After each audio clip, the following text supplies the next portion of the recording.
안녕하세요. 가족의 의미를 되찾고 있는 남자입니다. 저는 가족이라고 하면 늘 서로를 사랑으로 감싸주는 가족애가 있다고 생각했어요.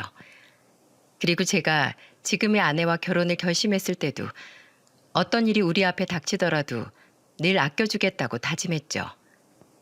하지만 가정을 꾸려간다는 건 제 마음처럼 쉽지 않았어요. 정말 평범한 가정에서 부모님과 여동생까지 다른 집들과 비슷하게 큰 문제 없이 살아왔습니다. 엄청난 부자는 아니어도 늘 사랑으로 감싸주시는 부모님 덕분에 마음만큼은 늘 여유로웠죠. 그래서 저도 결혼만 하면 정말 부모님처럼 잘 살 수 있을 거라고 생각했어요. 하지만 가정을 이루는 일은 생각만큼 쉽지 않았습니다. 지금도 전 몇 년 전 일만 떠올리면 아직도 화가 치솟을 때가 많았죠. 아직도 어제 일처럼 생생한 그 사건은 저희 가족에게 큰 상처로 남게 됐어요.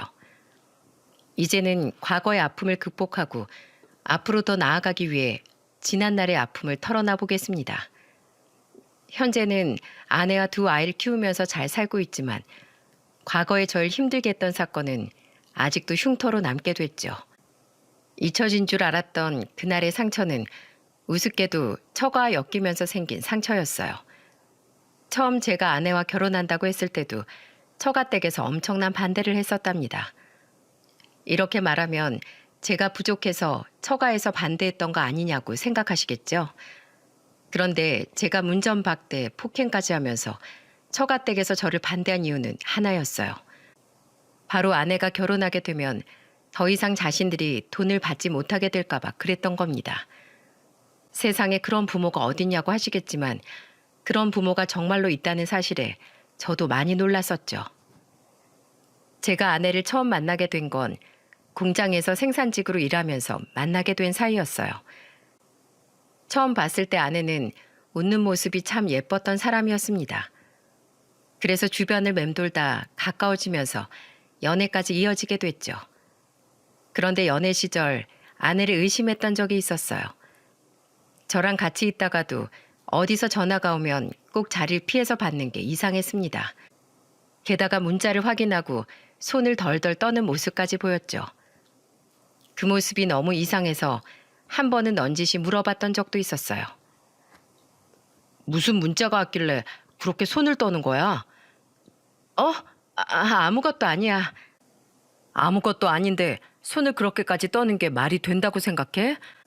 지난번에도 전화통화 잠깐 하고 온다더니 30분도 넘게 전화만 했잖아. 대체 뭔데 그래? 혹시 무슨 일 있는 거야? 그게 사실은 나도 말하기 힘들어. 어떻게 말해야 될지 모르겠어. 그러자 아내는 덜컥 울기 시작했습니다. 뭐가 그렇게 서러운지 목 놓아 우는 소리를 들으니까 너무 마음이 아팠죠. 그때 너무 당황스러워서 아내를 위로해 주는 거 말고 해줄 수 있는 게 없었어요. 조금 진정이 된 후 아내는 조심스럽게 이야기를 꺼내기 시작했습니다. 사실 나 집에서 가족들이랑 사이가 많이 안 좋아. 이젠 나도 지쳐서 어쩌질 못하겠어. 그냥 난 사랑받을 자격이 없는 사람인가 봐. 내가 태어나고 싶어서 태어난 것도 아닌데 내 존재 자체가 그냥 다 싫대. 그게 무슨 소리야? 가족들이랑 사이 좀 안 좋다고 그런 생각을 하면 어떡해. 세상에 가치 없는 사람이 어딨어. 나도 그냥 사이가 좀 안 좋은 거였으면 좋겠어. 그런데 이제는 이게 가족인가 싶어서 너무 힘들어. 한편으론 시간이 지나면 날 받아주지 않을까 싶은 기대도 해. 아빠가 나 데리고 지금 엄마랑 재혼했을 때 처음엔 살만했었어. 그런데 동생 생기면서 점점 찬밥되더니 이젠 날 딸이 아니라 ATM 기계나 욕바지로 보는 것 같아. 뭐? 그런 일이 있었어? 그럼 방금 문자 보낸 사람도 가족들이야? 엄마가 보낸 거야. 이것 봐. 이게 무슨 가족들이 주고받는 문자야? 저는 아내가 한탄을 하면서 건네준 휴대폰을 받고 깜짝 놀랐습니다. 엄마라고 저장된 사람이 보낸 문자에는 믿기 힘든 내용들이 있었거든요.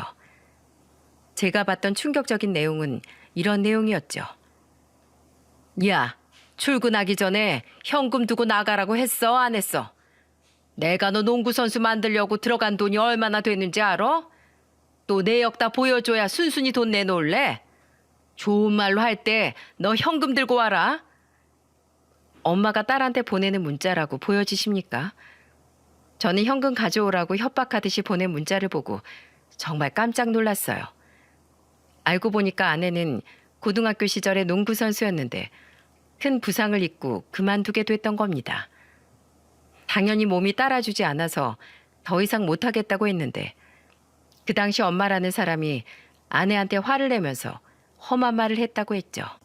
아내는 얼마나 상처가 컸는지 그 당시 들었던 폭언을 그대로 말해주기도 했어요. 내가 너 프로 선수 만들려고 얼마나 고생했는지 알아? 운동시킨다고 들어간 돈이 얼만데. 근데 그걸 이제 와서 포기해? 운동하겠다고 설치는 년이 그 정도 각오도 안 했어? 엄마, 키만 크다고 다 농구 잘하는 거 아니에요. 나 부상이 커서 이제 더 할 수가 없다고요. 여기서 더 운동하면 평생 걷는 게 힘들 수도 있다고요. 그래, 차라리 몸이 부서져라 운동해서 장애 등급이라도 받아와. 나라에서 지원이라도 받으면서 살게. 고등학생 될 때까지 운동만 하려니 밥벌이는 어떻게 하고 살 건데? 나한테 이런 한 푼이라도 바라기만 해봐. 잔말 말고 무조건 운동해. 자식이 아프다는데 끝까지 운동만 고집하던 사람이 엄마였다고 하는데 저는 아내의 말에 정말 입이 다물어지지 않았어요. 겉으로 보기에 아내는 키도 크고 잘 웃는 얼굴이라서 상처 하나 없이 밝고 긍정적인 사람처럼 보였죠. 그런데 아내는 지난날 상처를 극복하기 위해 애써 밝게 웃고 다녔던 겁니다. 모든 사실을 알게 되니까 제가 아내를 지켜줘야겠다는 생각이 들었어요. 왜냐하면 그 당시 아내는 농구를 마음대로 그만뒀다는 이유만으로 거의 집안의 물주나 다름없었죠. 이게 부모만의 문제가 아니라 밑으로 둘이나 있는 동생들까지도 아내를 완전히 지갑으로 알고 있던 겁니다. 저는 그런 아내를 어떻게든 구해내고 싶었어요. 그래서 저는 연애를 2년 정도 했을 때 아내에게 프로포즈를 했었죠. 모든 사정을 듣고도 제가 결혼하자고 하니까 아내는 깜짝 놀라서 울먹이며 말했어요.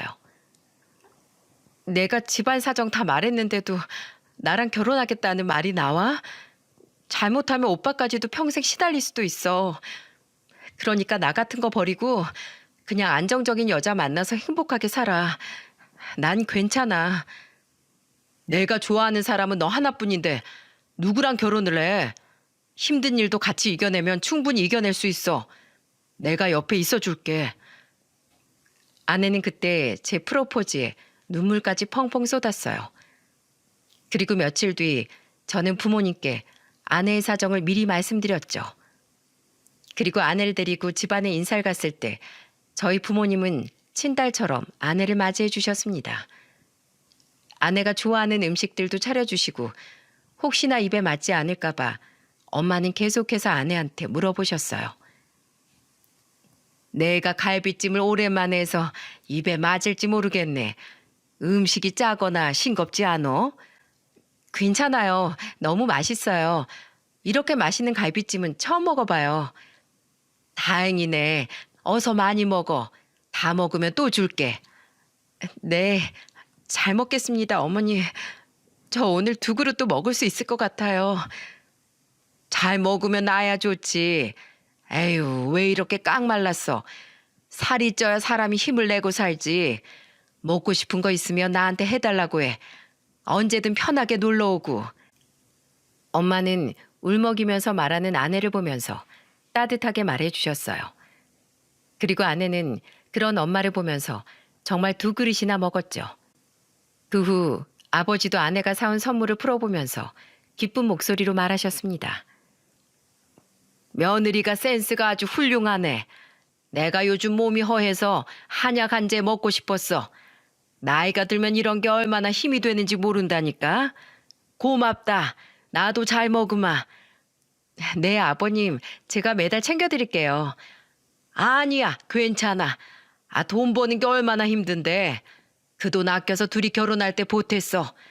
우리도 형편이 넉넉하지 못해서 며느리한테 떡하니 아파트 해줄 돈도 없어서 미안하다. 편하게 해주고 싶은데 말이야. 아니에요, 아버님. 전 돈보다 값진 가족이 생긴 것 같아서 기분 좋아요. 제 평생 집이 이렇게 따뜻하게 느껴진 건 오늘이 처음이에요. 저 받아주셔서 감사해요. 아내는 흠 많고 사연 많은 자신을 받아줘서 고맙다며 아버지에게 인사까지 했어요. 오랜 시간 가족들과 마찰을 겪으면서 아내는 자존감도 많이 낮아져 있었죠. 잔뜩 기죽은 아내 모습을 보면서 저와 저희 부모님들까지도 마음 아파했습니다. 그렇게 무사히 저희 가족들을 만나고 아내는 저와 같이 집안 식구들을 만나러 가기로 다짐했어요. 그때 처음 보게 된 처가 식구들은 정말 상상 초월이었죠. 특히 처남 처제는 예의라는 건 조금도 모르는 사람들이었어요. 그런데 그걸 방관하는 장인 장모 또한 제정신처럼 보이지도 않았어요. 처음 아내와 처가댁에 들어가자 처제는 팔짱을 낀 채 저를 위아래로 훑어보더니 코웃음을 치면서 비웃기까지 했죠. 그러면서 저한테 나리서 목소리로 비아냥거리면서 말했습니다. 우리 언니가 집에 막 돈 퍼다 주는 거 보니까 돈 좀 있는 사람 같아서 결혼하려는 거예요? 결혼하면 그쪽한테도 돈 막 퍼줄 것 같아서? 진짜 어이가 없네. 그런 거 아닙니다. 그리고 초면인데 서로 말 조심하죠. 아니 내가 왜? 우리 언니 집에서 딱 이런 취급 받고 살아요. 그런데도 결혼하겠다는 게 이상하니까 그렇지. 아내를 드리는 건지 노예를 찾는 건지 알아야 될 거 아니야. 말 함부로 하지 말라고 했어요. 한 번만 더 말 그렇게 하면 저도 안 참을 겁니다. 자꾸 반말을 하면서 비꼬는 처제를 보면서 저는 단호하게 말했습니다. 그러자 그런 저를 보고 다가온 장모의 얼굴은 살기가 느껴질 만큼 잔뜩 화가 나 보였죠. 그때 아내는 장모가 다가오자 몸을 떨기 시작했어요. 그래서 저는 떨고 있는 아내를 뒤로 살짝 숨겨주면서 장모에게 침착한 목소리로 인사를 했습니다. 안녕하세요. 저는 이태준이라고 합니다. 누가 이름 물어봤어? 난 그쪽 이름, 나이, 직업 하나도 안 궁금해.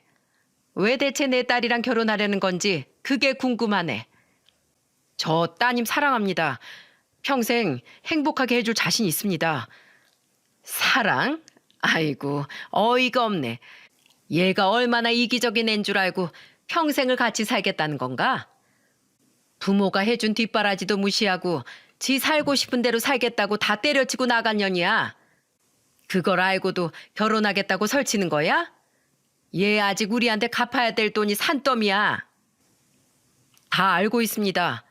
부상 입은 사람이 운동을 못하겠다고 하는 건 어쩔 수 없이 그만둔 거지 일부러 피한 건 아니라고 생각해요. 뭐야? 네가 뭘 안다고 나한테 훈수질이야? 다 필요 없고 우린 이 결혼 무조건 반대야. 그러니까 당장 나가. 얘가 아직 우리한테 갚을 돈이 얼마나 많은데. 그거 전부 갚기 전까지 절대 이 집에서 못 나간다고. 나가. 당장 나가. 그때 장모는 빗자루까지 들고 저한테 휘두르면서 나가라고 소리치기 시작했어요.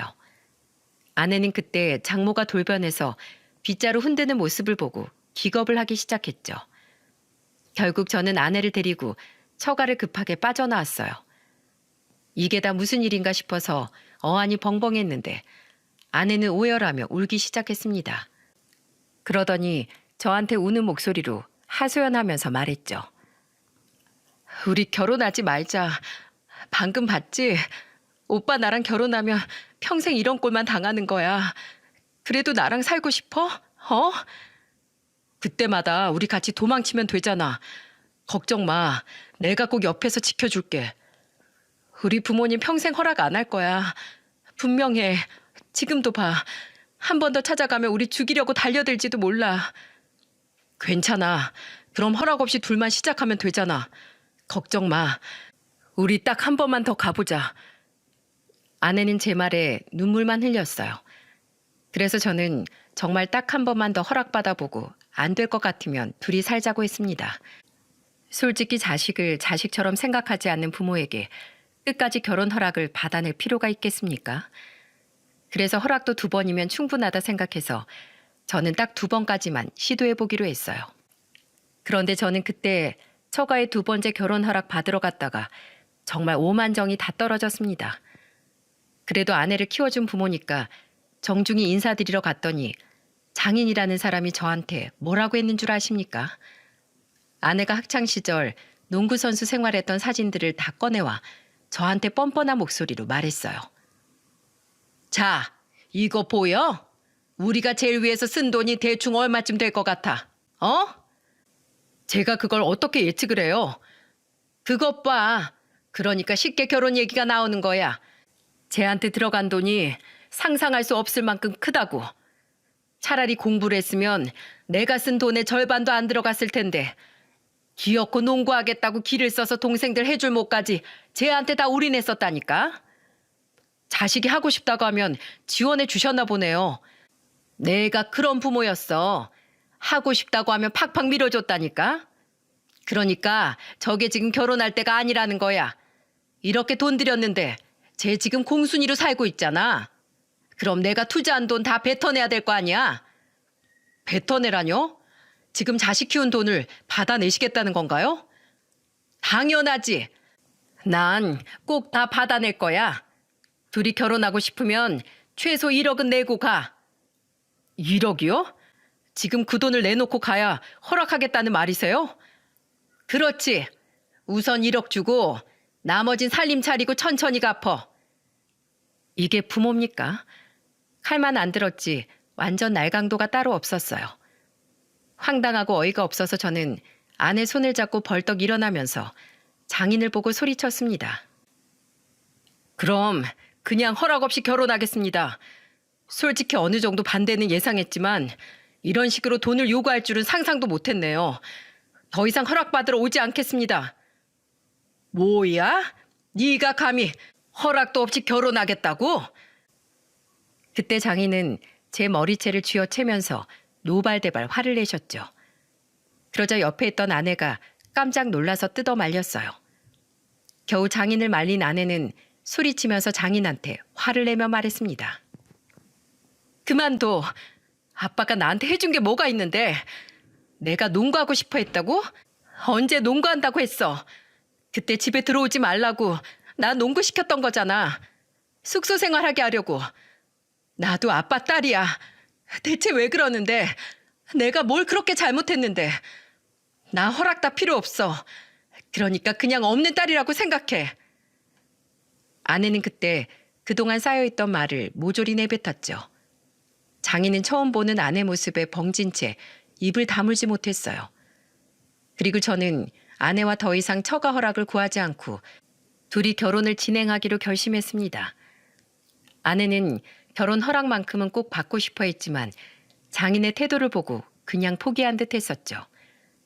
알고 보니까 아내는 그동안 키워준 값이라면서 장인 장모한테 돈까지 뜯기고 있던 거예요.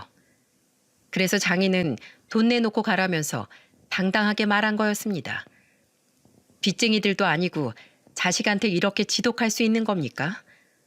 그래서 결국 저와 아내는 처가 허락 없이 가정을 꾸리게 됐어요. 작은 빌라에서 시작했지만 저희는 너무 행복했죠. 그곳에서 아내와 저는 행복한 미래를 그리면서 지내고 있었답니다. 하지만 저희가 정말 살림을 차리니까 처제까지 나서서 저희를 닥달하기 시작했어요. 처음에는 신혼집을 꾸렸을 땐 처가 식구들은 관심도 없었죠. 아마도 뜯어 먹을 게 없다고 생각했던 것 같았습니다. 그런데 시간이 지나고 아내가 첫째를 임신했을 때 있던 일이었죠.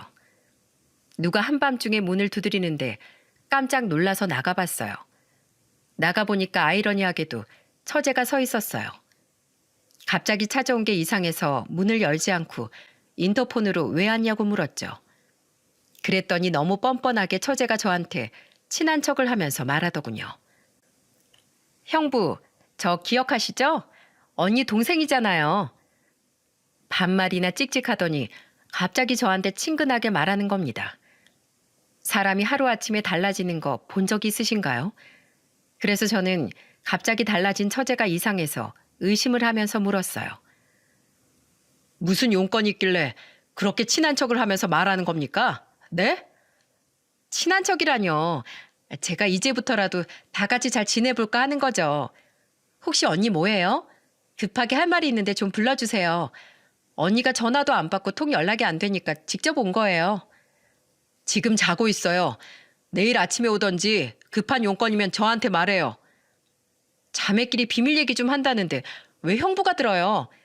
잠깐이면 되니까 언니 좀 불러줘요. 용건이 뭔데요? 저한테 말하시라고요. 좋은 말로 할 때 좀 불러달라고요. 네? 제가 여기까지 왔는데 좀 일어나서 나와 보라고 하라고요. 저한테 말 안 할 거면 돌아가세요. 저는 막무가내로 아내를 불러달라고 요구하는 처제 말을 무시했어요. 단호하게 말하고 인터폰을 끊어버리니까 처제가 어떻게 했는 줄 아십니까? 발로 현관문을 차면서 욕까지 하기 시작했죠. 그러면서 발로 손으로 현관문을 시끄럽게 차다가 소리를 지르면서 말했어요. 야, 이 미친년아. 안 나와? 넌 누가 내 전화 씹으래? 어? 나와. 나오라고. 내가 너 나올 때까지 기다렸다가 나오면 머리털 다 뽑아버릴 거니까 각오해. 아내는 결국 처제가 왔다는 걸 알아버렸고 또다시 겁을 잔뜩 먹은 채 떨고 있었습니다. 그리고 곧장 아내 휴대폰이 울리기 시작했고 전화기를 확인해 보니까 처제 전화였어요. 이대로는 안 되겠다 싶어서 제가 전화를 받았더니 처제는 아내가 받은 줄 알고 악을 쓰면서 말하더군요. 그런데 한밤중에 처제가 저희 집까지 왜 왔는 줄 아십니까? 그때 처제가 왔던 이유는 바로 카드값 때문이었죠. 그동안 처제 카드 사용 금액을 아내가 내주고 있었다길래 제가 가족들 관련된 자동 이체를 다 끊어버렸죠. 그래서 처제가 화를 내면서 아내한테 악담을 퍼부었던 거예요. 야, 너 때문에 나 신용불량자 되면 네가 나 책임질 거야? 왜 그렇게 생각이 없어? 지금 카드값 내라고 오늘 전화 몇 통이나 받았는 줄 알아? 그런데 넌 천하태평하게 내 전화를 씹어? 너 죽고 싶어? 빨리 4천만 원 보내. 당장 보내라고. 처제, 임신한 언니한테 죽고 싶다는 말이 지금 말이야? 내가 진짜 곱게 말하려고 했더니 꼭 이렇게까지 해야겠어? 그 카드를 언니가 쓴 것도 아닌데 왜 돈을 여기 와서 내놓으라고 행패를 부려? 그리고 4천이 어딨어? 우리한테 돈 맡겨놨어? 뭐야? 언니 전화를 왜 형부가 받아요? 이제 언니한테 함부로 하면 내가 가만히 있지 않을 거니까 다들 적당히 좀 해. 정말 해도 해도 너무한 사람들이 누군데 한 번만 더 이런 식으로 와서 행패 부리면 그땐 정말 경찰 부를 거니까 각오해. 알겠어? 저는 임신한 아내한테 막말도 모자라 험한 욕까지 하는 처제한테 단호하게 말했어요. 그러자 예상하지 못한 반응인지 급하게 전화를 끊고 가버렸습니다. 완전히 가버린 걸 확인하고 저는 아내를 달래주면서 위로했었죠. 그리고 침착한 목소리로 아내한테 말했어요. 앞으로 이런 일 여러 번 있을 거야. 그때마다 너무 힘들어하지 마. 내가 옆에서 같이 싸워줄게. 여보, 미안해. 그리고 고마워. 아내는 정말 하염없이 울다가 지쳐 잠들었습니다. 임신 초기라 한창 조심할 때 당한 일이라 저는 불안했어요. 그런데 처가 식구들은 정말 염치도 없이 찾아오더니 그놈의 돈 타령만 해댔죠. 온 가족이 매일같이 돈 달라고 오는데 진짜 지겨워서 이사라도 가고 싶은 심정이었습니다. 당장 이사 갈 돈만 있었어도 금방 가버렸을 거예요. 그러다 시간이 흘러 저는 아내와 어느덧 아이를 둘이나 낳고 살고 있었죠. 그때는 저희도 어느 정도 돈도 있었고 아이들이 있어서 청약 당첨 기회도 놓은 때였습니다. 그래서 아내와 큰맘 먹고 청약에 도전하게 됐었죠. 그런데 하늘은 노력하는 자의 편이라더니 정말로 저와 아내가 청약에 당첨된 거예요. 그때 청약 당첨된 걸 알고 아내와 서로 부둥켜 안고 얼마나 기뻤는지 모릅니다. 작은 빌라에서 네 식구 좁게 살다가 드디어 아파트로 이사 갈 수 있게 됐던 거였죠. 물론 60% 이상은 대출이었지만 저와 아내는 행복하기만 했어요. 살던 빌라를 처분하고 저희는 입주 날짜에 맞춰 이사를 하게 됐습니다. 그런데 그 시기가 집값이 많이 오르던 시기였죠. 그래도 저희는 어차피 팔 집도 아니고 네 식구 살아야 할 집이기 때문에 기분은 좋았지만 당장 현금화 시킬 것도 아니니까 그렇게 큰 관심이 없었어요. 그런데 이 시기에 귀신같이 돈 냄새를 맡고 온 사람이 있었죠. 바로 장모라는 여자였습니다. 진짜 장모라고 부르고 싶지도 않을 만큼 악랄한 사람이 저희 집을 찾아와 뻔뻔하게 말했어요. 너희들 집값 많이 올랐다면서? 아내는 그때 장모의 등장에 또 눈치를 보면서 안절부절하고 있었죠. 시간이 지나도 아내는 처가 식구들을 무서워하고 끌려다니고 있었어요. 그때마다 나서는 건 늘 저였습니다. 장모가 저를 보면서 집값이 얼마나 올랐냐면서 눈을 반짝이면서 말했죠. 그 모습에 저는 비아냥거리면서 언짢은 듯 말했습니다. 집값이 올라도 당장 팔 것도 아닌데 뭐하러 신경 써요? 왜? 집 담보로 대출 받을 때 얼마나 좋겠어. 집값도 많이 올랐는데 1억만 줘봐. 급하게 내가 쓸 돈이 있어서 그래. 아니 그 돈을 왜 여기 와서 찾으세요? 전 장모님 드릴 돈 없어요. 그리고 저희 애들 2명이나 키우고 있어서 얼마나 빠듯한지 알기나 하세요? 그래, 말 한 번 잘 꺼냈네. 자식 키워보니까 알겠지? 돈 많이 들어가는 거. 근데 그렇게 힘들게 키워놨더니 고마운 줄도 모르고 날 무시해? 오늘만 해도 그래. 엄마가 왔는데도 한참을 고민하다 문 열어주는 딸년이 세상에 어딨어? 저희가 괜히 그러겠어요? 저희 보러만 오면 매번 돈 얘기하러 오니까 그러잖아요. 저희도 먹고 죽을래도 없다고요. 그럼 내 아들은 어떻게 장가를 가? 집안에 장녀가 됐으면 동생들 시집 장가 갈 때 돈을 보태야 될 거 아니야. 생각이 있는 거야 없는 거야. 세상에 이런 억지가 어디 있습니까? 부모도 아니고 집안의 첫째가 형제들 결혼자금 책임진다는 소리 들어본 적 있으신가요? 말도 안 되는 논리에 귀가 막혀서 헛웃음을 치며 말했습니다. 그럼 장녀 결혼할 때 누가 챙겨줍니까? 저희 결혼할 때 도움 하나도 없이 결혼했어요. 그런데 처남 장가가야 되니까 1억을 내놓으라고요? 도와줄 돈 없으니까 막노동이라도 해서 벌어가라고 하세요. 집값도 많이 올랐는데 자네 이렇게까지 해야겠나? 처남이 잘 살면 자네도 좋은 거잖아. 제가 좋을 게 뭐가 있습니까? 됐고, 저희는 이 집 담보 대출 생각도 없고요. 여기서 천년만년 잘 살 거니까 그냥 나가세요. 제발 좀 그냥 나가라고요. 뭐야? 막 장모를 떠밀어? 지금 날 내쫓는 건가? 네, 저희 돈 없는 거 아셨으면 나가주세요. 저희 애들이 이상한 거 보고 배울까 봐 겁나네요. 저는 거실 한가운데 서서 노발대발하던 장모를 현관으로 끌어냈어요. 정말 애들 보기 창피하지도 않은지 악을 쓰면서 말했죠. 그래서 저는 끝까지 변명하면서 아내에게 죄책감만 주는 말을 하는 시모를 보면서 소리쳤습니다. 1억이 무슨 쉽게 벌 수 있는 돈도 아니고 돈이 없으면 분수에 맞게 살라고 하세요. 그게 어른이지 누나한테 손 벌리는 게 동생입니까? 장모님도 진짜 그러는 거 아니에요. 그러니까 나가세요. 아내는 2 아이의 엄마가 된 후에도 처가에서 돈줄로 취급했어요. 게다가 너무 오랜 시간 시달려온 아내는 이미 처가 식구들만 보면 벌벌 떨면서 아무런 말도 못할 만큼 트라우마가 심한 상태였습니다. 그때는 제가 옆에서 처가 식구들과 싸우다 보면 괜찮아질 거라고 생각했죠. 하지만 이미 아내는 그럴 단계를 넘어서 무기력해진 상태였어요. 그래서 늘 저는 아내를 대신해서 처가 식구들과의 관계를 바로 잡으려고 했습니다.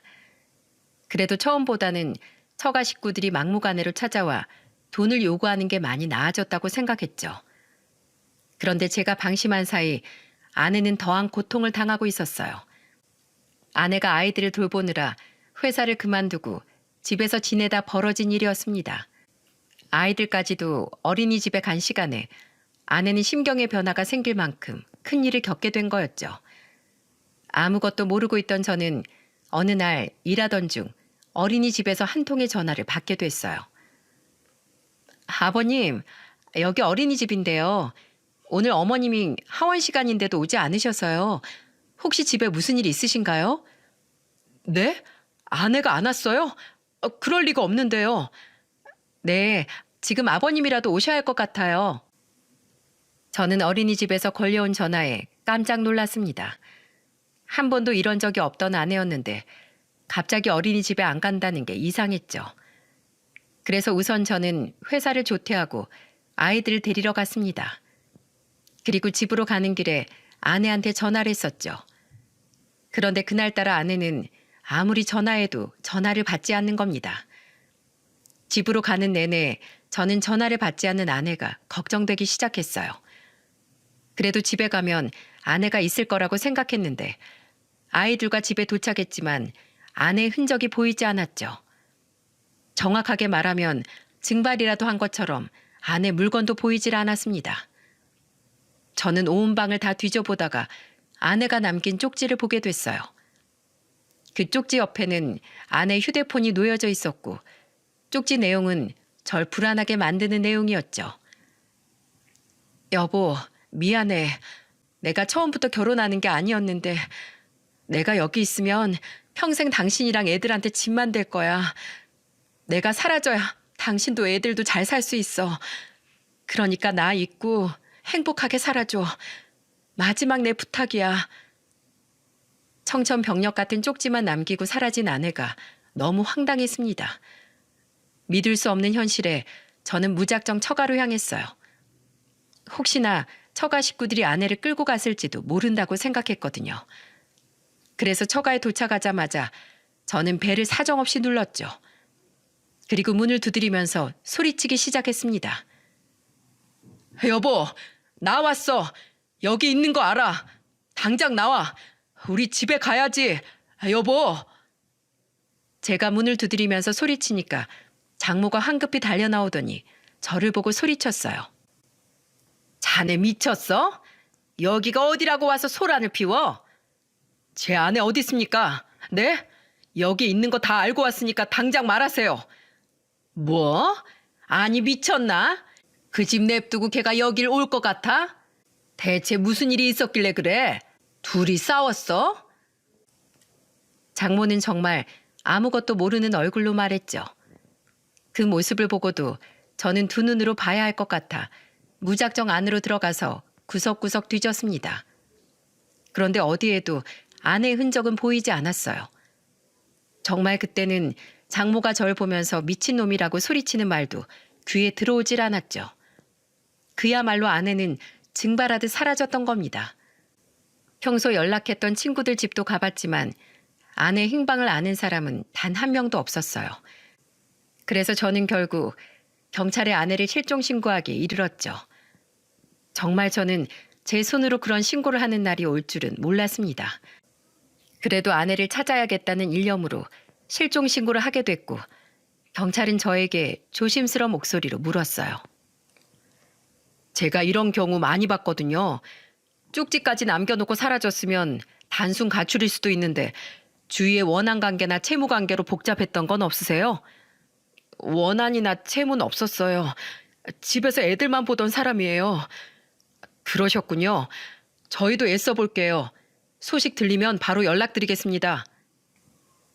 저는 경찰서에 연락처를 남겨놓고 무거운 발걸음으로 집으로 돌아왔어요. 이 상황에 놀란 건 저뿐이 아니었죠. 저희 부모님들도 아내가 사라졌다는 소식에 놀라 저희 집으로 달려오셨습니다. 그리고 놀란 엄마가 저를 붙들고 다급하게 물어보셨어요. 갑자기 애들까지 두고 애 엄마가 왜 사라져? 무슨 일 있는 거 아니야? 너 며느리 친정에도 가봤어? 네, 다 가봤어요. 친구들도 전부 찾아봤는데 아는 사람이 없어요. 이제 어떡해요? 아니, 이게 무슨 일이야? 어쩌면 좋아. 엄마, 애들 좀 부탁할게요. 아무래도 이렇게 가만히 손 놓고 경찰 전화만 기다릴 수가 없어요. 할 수 있는 건 다 해봐야겠어요. 저는 그렇게 부모님께 아이들을 맡기고 아내를 찾으러 나섰죠. 우선 전단지를 제작해서 저는 지하철역 버스 정류장 번화가 할 거 없이 돌아다녔어요. 그리고 지나가는 사람들에게 제발 좀 자세히 봐달라고 애원을 했습니다. 정말 지푸라기라도 잡는 심정으로 길거리를 헤매면서 돌아다녔죠.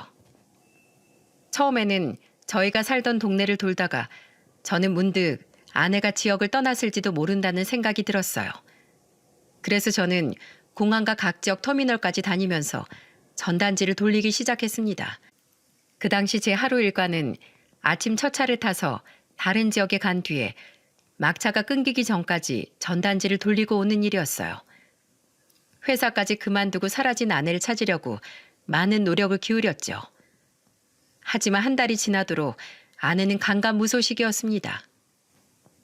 불안한 마음에 저는 흥신소까지 의뢰해서 좀 더 적극적으로 아내를 찾기 위해 노력했어요. 하지만 아내는 정말 죽은 사람처럼 찾아내기 힘든 상태였죠. 오죽하면 흥신소 직원도 저한테 혀를 내두르면서 말하더군요. 보통 이렇게 사라지면 카드 내역이라도 나와야 되는데 지금 찾고 계신 분은 카드도 사용 안 하시나 봐요. 이 정도면 정말 작정하고 떠나신 것 같은데요. 그래도 꼭 좀 부탁드릴게요. 제 아내 꼭 찾아야 합니다. 정말 너무 간절하게 저는 사방으로 아내를 찾으러 다녔죠. 그런데 남편인 저도 이렇게 최선을 다해서 찾고 있는데 처가에서는 뭘 했는 줄 아십니까? 정말 이때다 싶어서 저한테 황당한 소리를 했어요. 그때가 아내가 사라진 지 3개월쯤 됐을 때였는데 절 찾아와서 장모가 뻔뻔하게 말하더군요. 내 딸 흔적은 좀 찾았나? 어디에 있는지 짐작하는 곳도 없어? 네, 지금은 그 어디에도 흔적이 없어요. 혹시 뭐 들으신 거 없으세요? 내가 들은 게 뭐가 있어? 있었으면 진작에 왔겠지. 장모의 쌀쌀맞은 소리에 저는 일말의 희망마저 무너졌죠. 그런데 장모는 제가 실망한 표정을 짓자 갑자기 저한테 뜬금없는 제안을 하기 시작했어요. 이때다 싶었는지 눈을 반짝이면서 저한테 좋은 생각이 있다면서 장모가 말했습니다. 이 정도로 자네가 찾았는데도 안 나오는 거 보면 어디서 잘못된 거 아닌가? 솔직히 이제는 죽었는지 살았는지도 모르는데 슬슬 재산 정리도 해야지. 뭐요? 그게 지금 무슨 말이에요? 그러니까 내 말은 죽었는지 살았는지 모르겠지만 우선 이 집 재산 절반은 우리한테 넘겨야 되는 거 아닌가 싶어서 하는 말이지. 그래도 내 딸인데 우리랑 반띵해야지. 내 딸 목숨값이나 다름없잖아. 내 딸이 실종됐으면 부모가 가져야 되는 거 아니야? 내 말이 틀렸나? 법적으로 변호사 선임해서 가져오기 전에 그냥 순순히 넘겨. 와, 진짜 이게 엄마가 할 소리입니까? 3개월 동안 나타나지 않는 딸을 두고 죽었을지도 모르니까 재산을 반띵하자니 저는 기가 막혔어요. 그래서 저는 도저히 사람 같지도 않은 장모를 보고 소리쳤습니다. 아내 사라지고 3달 동안 자식 걱정하긴 했어요? 어떻게 딸 찾아볼 생각은 안 하고 재산을 먼저 탐낼 수 있어요? 그렇게 도망갔을 땐 이유가 있겠지. 자네가 우리 딸 때린 거 아닌가? 아니면 자네가 두 집 살림하다 걸렸을 수도 있는 거잖아. 안 그래? 그만 좀 하세요. 장모님이 사람이에요? 그동안 아내가 지금까지 결혼 생활하면서 처가 식구들 때문에 얼마나 힘들어했는지 알기나 해요? 틈만 나면 돈 타령만 하던 처가에서 이제 목숨값으로 50%를 달라고요? 난 절대 당신들한테 이런 한 장도 못 주니까 알아서들 해요.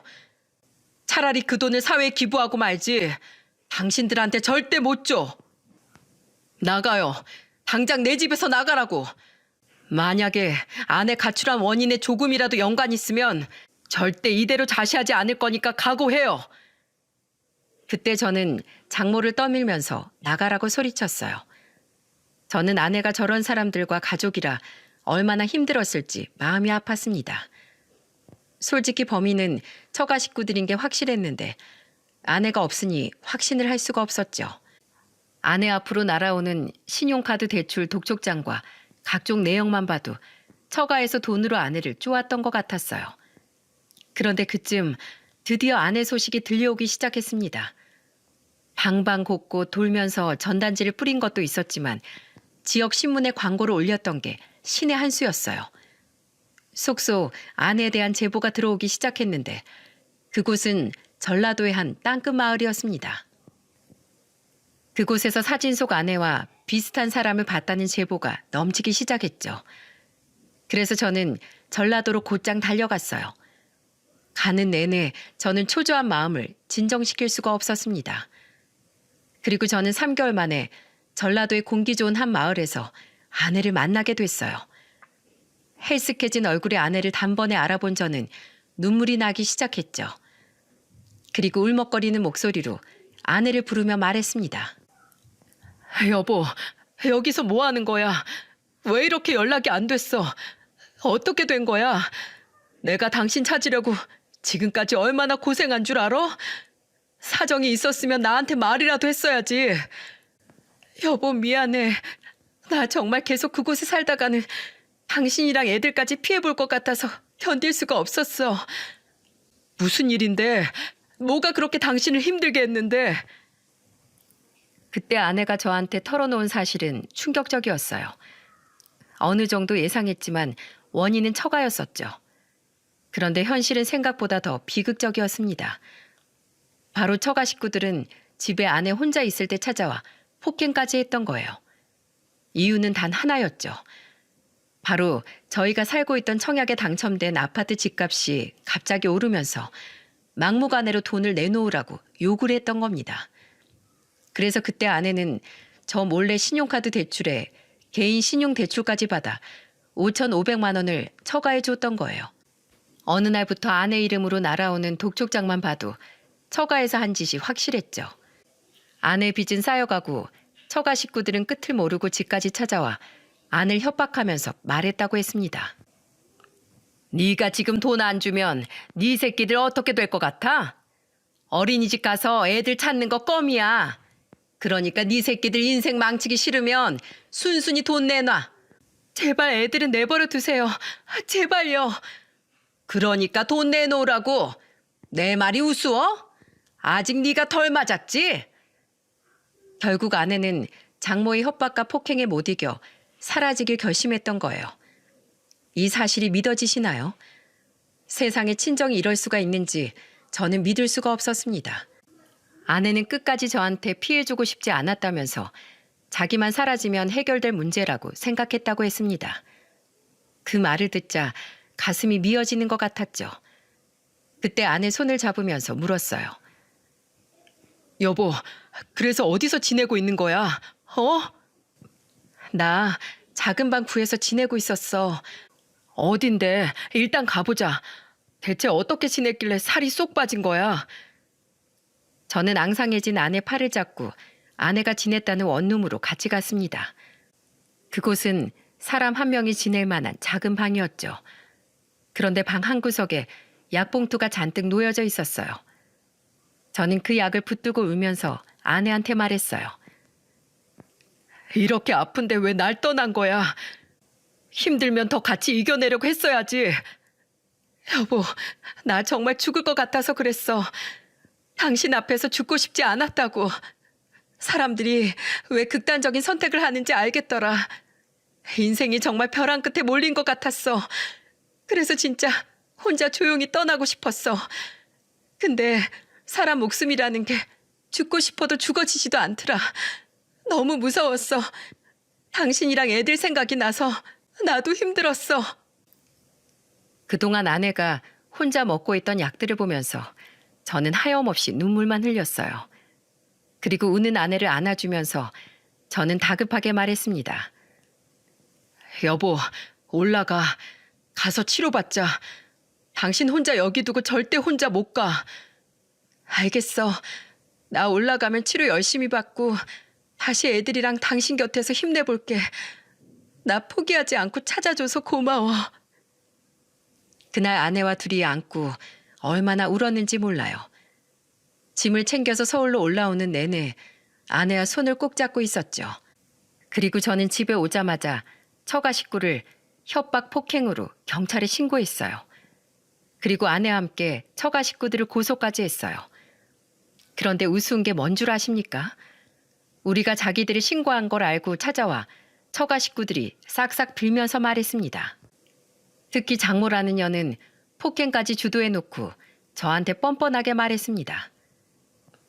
내가 얼마나 급했으면 그랬겠어. 자식이 있으니까 알 거 아니야. 우리 아들 장가 보내려면 내가 못할 게 뭐가 있겠어. 내가 이렇게 빌게. 그리고 다시는 안 나타날 테니까 딱 2억만 해줘. 정말이야.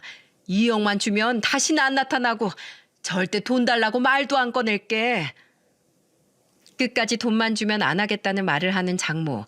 대단하지 않습니까? 날강도 같은 말을 하는 장모한테 저는 화를 내며 소리쳤습니다. 폭행 주동자가 할 소리야?